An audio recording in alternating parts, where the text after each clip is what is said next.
Ministros de la República de Cuba.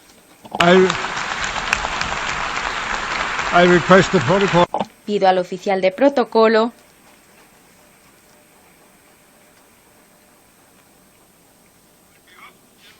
que acompañe a su excelencia. En nombre de la Asamblea General, tengo el honor de dar la bienvenida a las Naciones Unidas al excelentísimo señor Raúl Castro Ruz, presidente del Consejo de Estado y el Consejo de Ministros de la República de Cuba, y lo invito a dirigir la palabra a la Asamblea.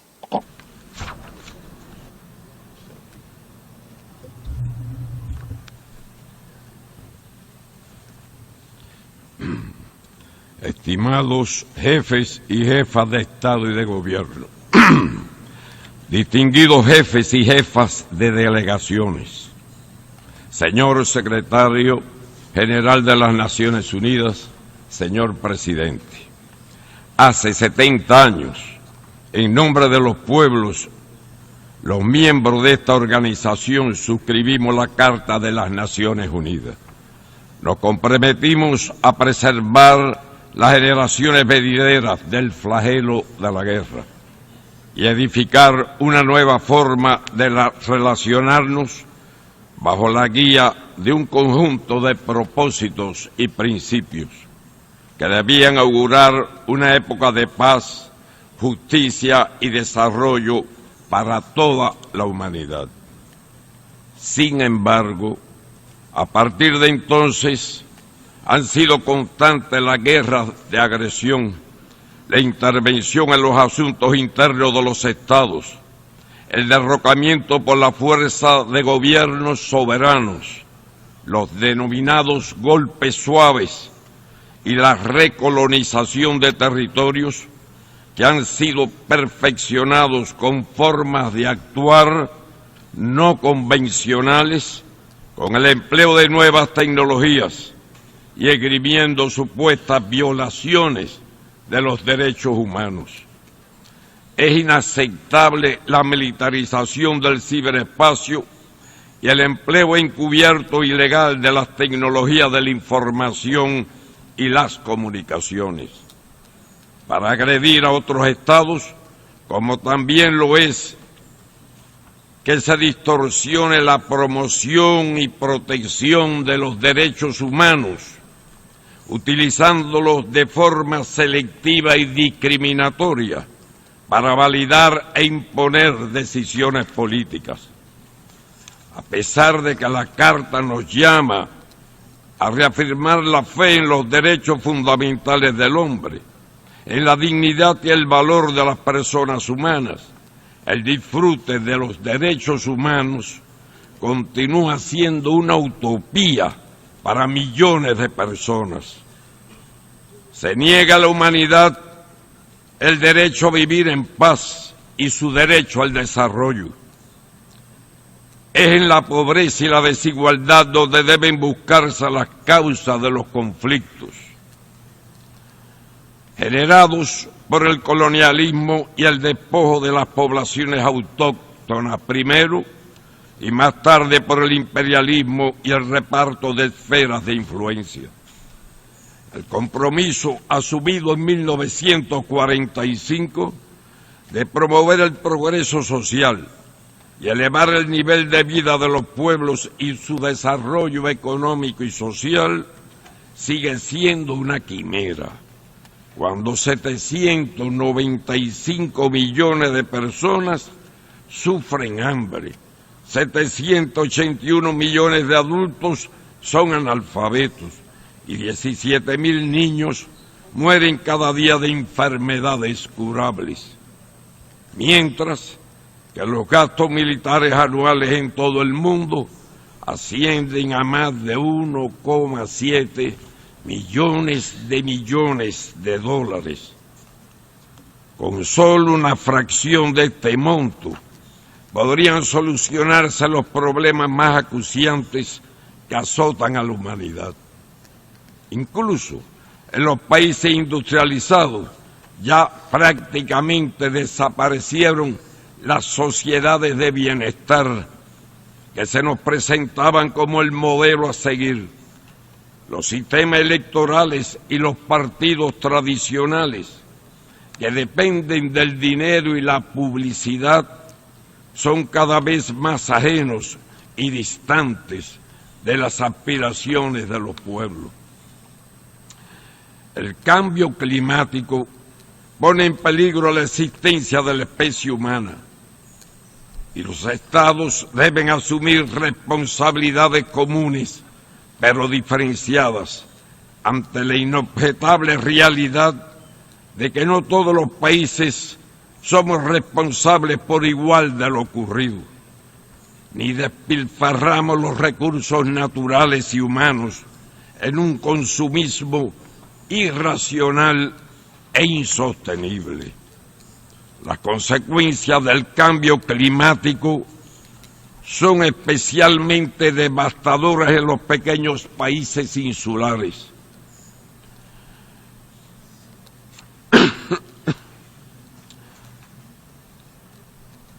E imponen una tensión adicional a sus frágiles economías. Lo mismo sucede en África con el incremento inexorable de la desertificación. Nos solidarizamos con nuestros hermanos caribeños y demandamos que se les dé un trato especial y diferenciado. Apoyamos los países africanos y reclamamos para ellos un tratamiento justo, transferencia de tecnología y recursos financieros. Señor presidente, con la creación de la Comunidad de Estados Latinoamericanos y Caribeños, CELAC, y particularmente con la firma por los jefes de Estado y de Gobierno en enero del 2014 de la proclama de América Latina y el Caribe como zona de paz, ha quedado demostrado que por encima de nuestras diferencias podemos avanzar hacia la unidad y la consecución de objetivos comunes en el marco de nuestra diversidad.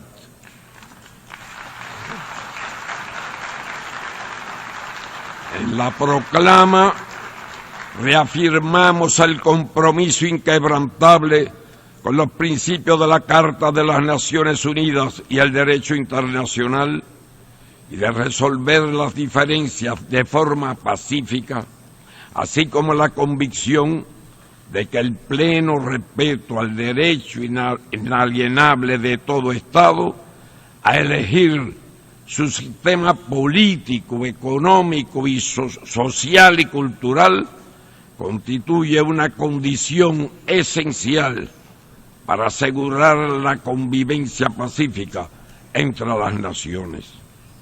Reclamamos que estos principios sirvan de base a las relaciones de otros estados con nuestra región. La República Bolivariana de Venezuela contará siempre con la solidaridad de Cuba frente a los intentos de desestabilizar y subvertir el ordenamiento constitucional y destruir la obra iniciada por el compañero Hugo Chávez Frías y continuada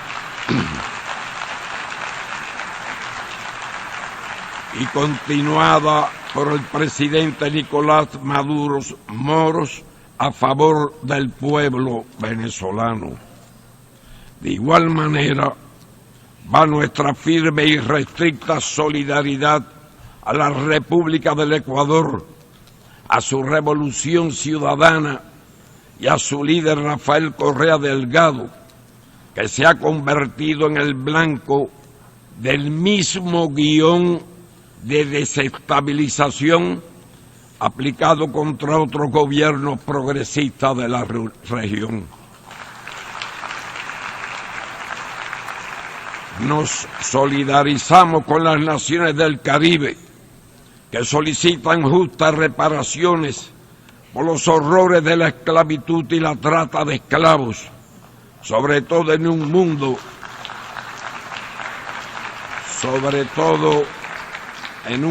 en el que la discriminación racial y la represión de las comunidades afrodescendientes ha ido en ascenso.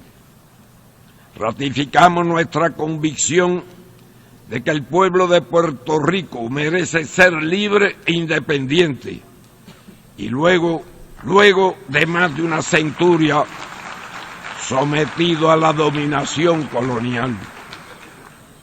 Nos solidarizamos con la República Argentina en su legítimo reclamo de soberanía sobre las Islas Malvinas, Sandwich del Sur y Georgia del Sur.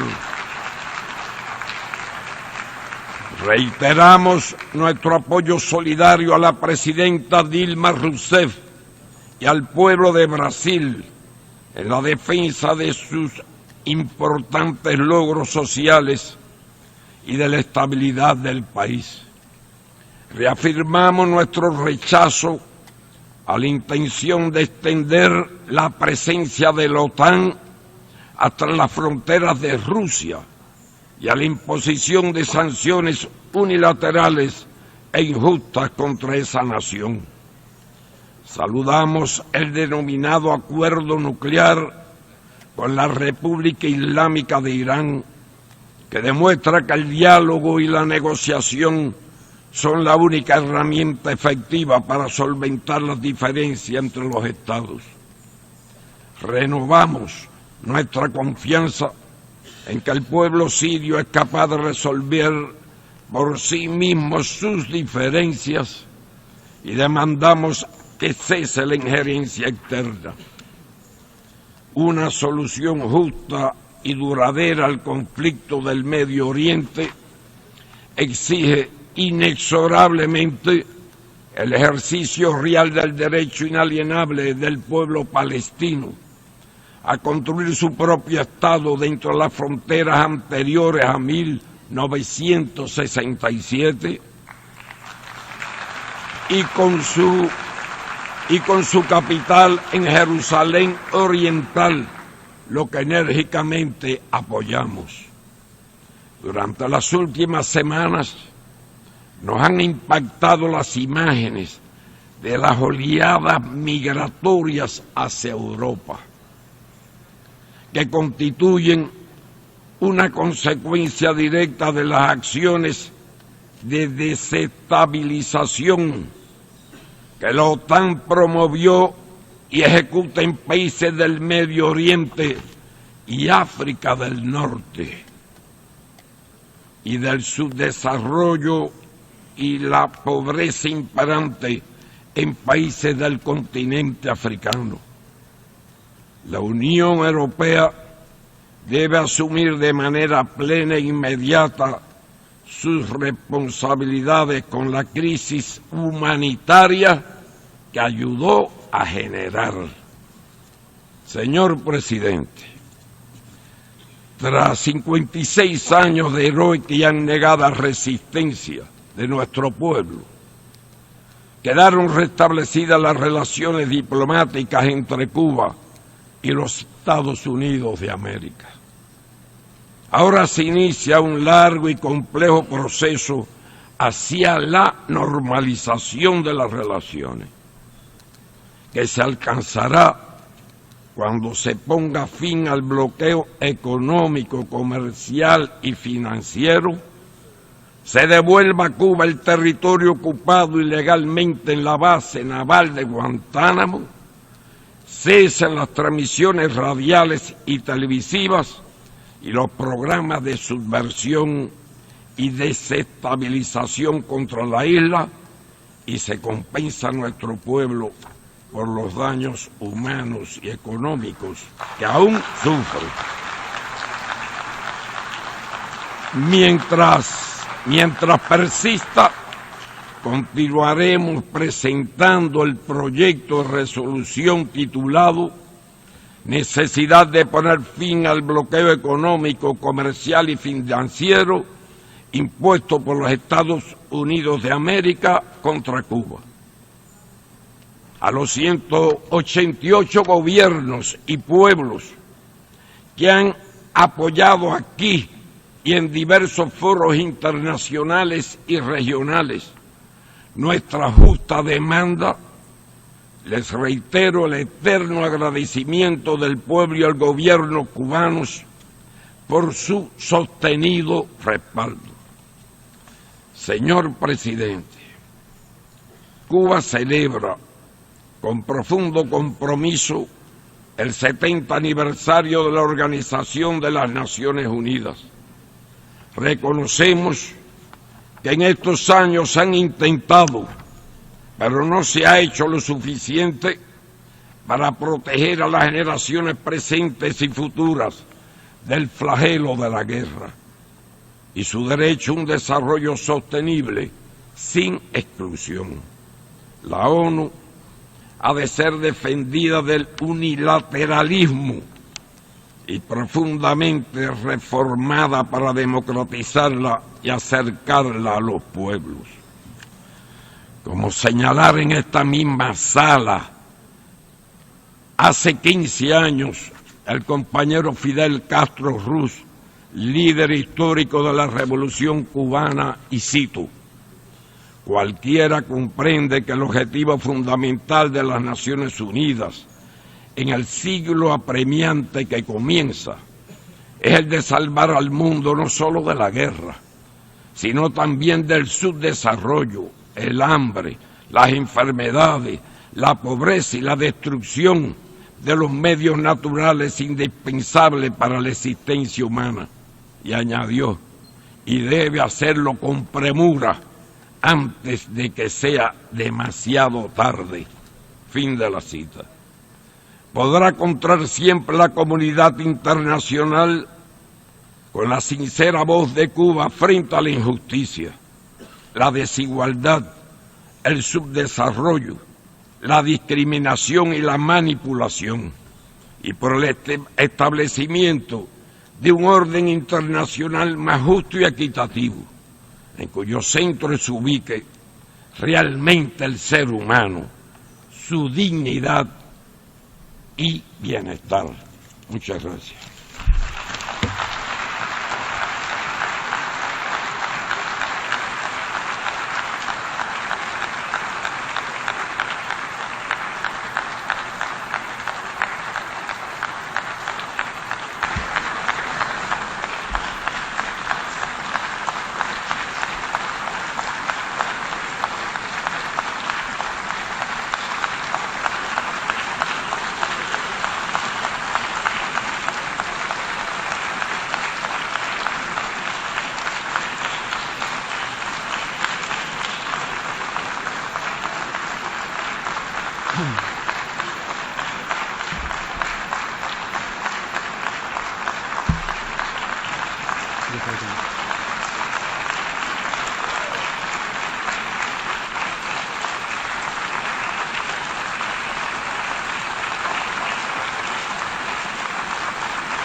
En nombre de la Asamblea General, agradezco al presidente del Consejo de Estado y el Consejo de Ministros de la República de Cuba la declaración que acaba de formular. Ruego a los representantes que permanezcan sentados mientras despedimos al presidente.